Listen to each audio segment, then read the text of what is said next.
hanya Ganjar Pranowo lah yang sudah pasti jadi calon presiden. Karena dia diusung oleh PDI Perjuangan yang punya modal kuat bisa mengusung calon sendirian tanpa harus berkoalisi dengan partai-partai lain. Denny Siregar kegirangan, elit Demokrat berubah posisi dukungan ke Anies sesuai prediksi. Demokrat tak dukung Anies lagi? Anies auto gagal nyapres. Ditulis oleh tim redaksi jurnal, dikutip dari berbagai sumber.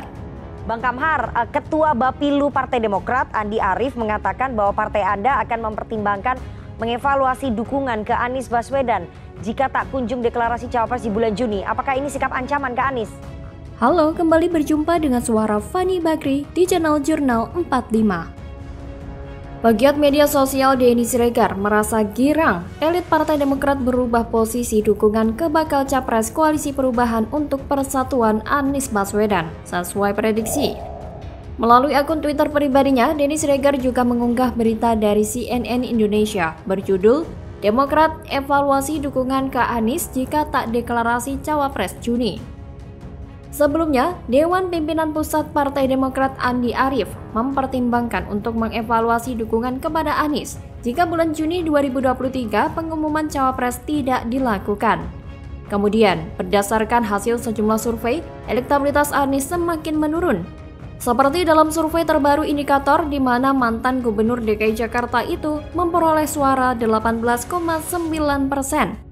Sedangkan Ketua Umum Partai Gerindra Prabowo Subianto berhasil meraih suara tertinggi, yaitu 38%. Disusul bakal capres PDIP Ganjar Pranowo 34,2% dalam simulasi 3 nama. Menurut Andi, penurunan elektabilitas Anies Baswedan disebabkan karena deklarasi cawapres tidak segera dilakukan. Jika merujuk pada pernyataan Andi, Partai Demokrat sangat ingin Ketua Umumnya Agus Harimurti Yudhoyono alias AHY yang jadi cawapresnya Anies. Namun melihat tidak solidnya Koalisi Perubahan menjadikan Partai Demokrat ingin mengevaluasi dukungannya ke Anies. Bahkan ada kabar bahwa AHY masuk bursa cawapres yang akan dampingi Ganjar Pranowo dalam Pilpres 2024. Melihat hal itu, pegiat media sosial Yusuf Dumdum menyoroti nama AHY yang masuk bursa cawapres yang akan dampingi Ganjar Pranowo dalam Pilpres 2024. Ia mempertanyakan, bagaimana nasib Anies Baswedan di Pilpres 2024 jika AHY mendampingi Ganjar? Hal itu disampaikan Yusuf Dumdum dalam akun Twitter pribadinya pada Selasa 6 Juni 2023. Tapi Yusuf juga mengimbau kepada para buzzer Partai Demokrat untuk jangan gegabah membuat isu. Nasib Anies ini memang sedang dalam masa-masa sulit. Hasil survei tak ada yang menguntungkan, bahkan Koalisi Perubahan terancam bubar karena Partai Demokrat mengancam akan mengevaluasi dukungannya kepada Anies. Ada kemungkinan evaluasi ini berhubungan dengan posisi Demokrat di Koalisi Perubahan, yang kemungkinan besar akan hengkang dari Koalisi Perubahan dan merapat ke koalisi lain jika tidak menjadikan AHY sebagai cawapres. Memang Agus Harimurti Yudhoyono cenderung menjadi boneka dari sahwat politik ayahnya yang mengaku turun padahal sejak kapan naik gunung. Kalaupun turun gunung, kok sudah berkali-kali? Suka atau tidak suka bahwa Anies Baswedan ini tidak naik surveinya, dan kemudian partai-partai yang berkoalisi turun surveinya karena ada partai yang sudah secara terbuka memasang-masangkan. Terkesan memasangkan Anies dengan kader tertentu. Ini bagian dari carut-marutnya Koalisi Perubahan yang berubah tambah kacau. Tak hanya itu, turunnya elektabilitas Partai Demokrat di Litbang Kompas juga dialami oleh Nasdem bahkan PKS. Disinyalir tak lolos loh. Kader Nasdem sebagian menilai bahwa faktor penurunan itu terjadi lantaran ada partai yang ingin memaksakan kadernya menjadi pendamping Anies Baswedan. Nah, jika kita tengok pada survei Kompas terakhir, ada penurunan atau suara Demokrat agak turun. Namun itu tidak saja terjadi pada Demokrat. Nasdem juga mengalami hal sama. Hal ini menandakan bahwa memilih Anies Baswedan bukan pula rahmat bagi mereka, melainkan malah petaka besar jelang pemilu 2024. Belum lagi jika PK yang sementara ini sedang berlangsung tersebut akhirnya dikabulkan Mahkamah Agung, otomatis Partai Demokrat akan dipimpin Kepala Staf Kepresidenan atau KSP itu. Dengan demikian, Agus Harimurti Yudhoyono akan menelan ludah dan otomatis mereka akan keluar dari koalisi perubahan yang diisi Nasdem dan PKS. Namun kemungkinan ini sangat kecil. Kemungkinan terbesar adalah bubarnya koalisi perubahan. Ini akibat saling ego kepentingan dan tak pandai dalam mengambil jalan tengah. Jika mereka tidak menemukan titik terang dalam penentuan calon wakil presiden mendampingi Anies Baswedan, maka otomatis bubar. Dan Anies Baswedan harus legowo untuk jadi tim hore di Pilpres kali ini. Bagaimana kalau menurut Anda?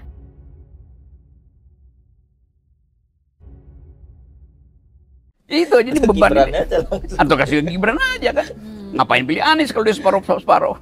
Waduh, wajah baru Rocky Gerung ungkap Anies Baswedan tidak pantas dipilih dalam Pilpres 2024. Tamparan telak di bos. Ditulis oleh tim redaksi jurnal, dikutip dari berbagai sumber. Kan orang udah pikir kalau Anies jadi IKN akan dibatalkan, tapi sangat mungkin juga Anies bilang enggak, separuh-separuh. Nah di situ yang saya sebut tadi, Anies mau ngapain? Kalau separuh-separuh, mending kita dukung Pak Jokowi. Halo, kembali berjumpa dengan suara Fani Bakri di channel Media 45. Pengamat politik sekaligus akademisi Rocky Gerung tiba-tiba mengatakan bakal calon presiden Anies Baswedan tidak pantas dipilih sebagai presiden. Menurut dia, saat Anies terpilih tidak ada kepastian bahwa apa yang dilakukan Presiden Jokowi akan dilanjutkannya. Seperti IKN dan kereta cepat kemungkinan besar akan Anies batalkan. Apalagi melihat Jokowi yang kontra dengan Anies. Menurut dia, saat Anies terpilih tidak ada kepastian bahwa apa yang dilakukan Presiden Jokowi akan dilanjutkannya. Seperti IKN dan kereta cepat, kemungkinan besar akan Anies batalkan. Apalagi melihat Jokowi yang kontra dengan Anies. Rocky bahkan menyarankan, kalau tidak mau ada perbedaan dan Anies tidak tegas menunjukkan sikapnya, apakah melanjutkan atau tidak. Lebih baik masyarakat memilih lagi Presiden Jokowi atau anaknya, Gibran Rakabuming Raka. Ia menyebut istilah memboikot adalah cara menguji moral seseorang, dan itulah elektabilitas yang sebenarnya. Ia pun menegaskan, jika Anies pemikirannya di Pilpres 2024 hanya separuh-separuh, tidak tegas, kenapa harus dipilih? Kenapa nggak milih Ganjar? Pernyataan Rocky ini secara gamblang memberikan penegasan bahwa Anies memang tidak pantas menjadi penerus Presiden Jokowi. Dan jika Anies menjadi presiden, dia tidak akan melanjutkan seluruh program yang Jokowi gagas. Jelas sekali semua akan dilakukan perubahan sesuai apa yang dicanangkan koalisi mereka. Padahal yang sedang dibutuhkan negara ini siapa gerangan yang akan melanjutkan perjuangan Jokowi untuk mengganti status Indonesia sebagai negara berkembang menjadi negara maju. Jika Rocky berpendapat perubahan yang digagas Anies dan koalisinya tidak akan melanjutkan program Jokowi, ada satu hal lagi yang akan mendukung ketidakcocokan Anies meneruskan Jokowi. Lihat saja, rekam jejaknya melanjutkan kepemimpinan Jokowi di Jakarta. Berhasil tidak? Lihat saja, sudah berapa banyak uang rakyat Jakarta dipelorotin untuk anggaran aneh seperti lem Aibon, pulpen dan anggaran lainnya yang jumlahnya fantastis. Belum lagi uang rakyat Jakarta dipelorotin untuk menggaji tim TGUPP yang gaji ketuanya melebihi gaji seorang menteri. Apakah ada yang tahu apa hasil kerja nyata ketua TGUPP yang dibentuk oleh Anies Baswedan dan digaji dengan uang rakyat? Dan kita juga menjadi saksi bagaimana situasi Jakarta era Anies yang semakin semrawut. Trotoar diperlebar tetapi malah dijadikan lahan parkir atau tempat berjualan. Warga Sunter yang waktu kampanye selalu yasinan untuk memenangkan Anies Baswedan, tetapi mereka malah merasa diperlakukan seperti hewan saat dikusur seperti yang diberitakan. Belum lagi janji manis Anies Baswedan tentang OKOC yang katanya dimodalin punya bisnis, disediakan tempat usaha dan dicarikan pembeli seperti spanduk mereka saat kampanye. Saat kampanye menggumbar kata-kata manis bahwa akan diberikan modal usaha, tetapi setelah menjabat sebagai gubernur, Anies Baswedan dengan mudahnya mengatakan bahwa memang tidak ada modal dalam program OKOC. Jadi, bisa dibayangkan berapa juta rakyat yang sudah tertipu dengan rangkaian kata-kata manis tentang program OKOC saat kampanye dalam Pilkada DKI lalu. Dari kasus ini kita sebenarnya sudah bisa menilai sendiri bahwa ada yang menghalalkan segala cara demi meraih kekuasaan. Sebenarnya bukan hanya dari kualitas kinerja atau antitesa Jokowi, kemungkinan besar Anies tidak akan menjadi capres itu semakin nyata. Karena elektabilitas Anies di beberapa survei semakin anjlok.